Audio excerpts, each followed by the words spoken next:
দিদিভাই, তোর হাতে সেই দুধ চিংড়ি রেসিপিটা একটু বলবি রে, অনেক দিন খাইনি।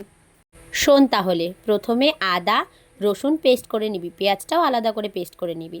কড়াইতে পরিমাণ মতো তেল দিয়ে তাতে দিয়ে দিবি জিরে, তেজপাতা, গোটা শুকনো লঙ্কা, গরম মশলা।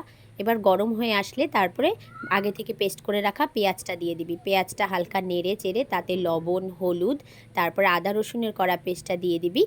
এরপর একটু জল দিয়ে, যদি লেগে আসছে মনে হয়, আরও কিছুক্ষণ কষাবি। ও টমেটোটাও দিয়ে দিস কিন্তু।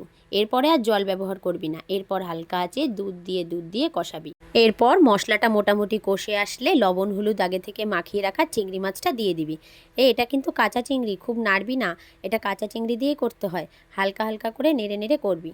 তারপর যখন মনে হবে মশলা থেকে তেল ছেড়ে গেছে, তখন দুধ দিয়ে দিবি। দুধ দিয়ে দেওয়ার পর যখন মাখো মাখো হয়ে এইরকম হয়ে আসবে, তখন ওটাতে ঘি দিয়ে নামিয়ে নিবি।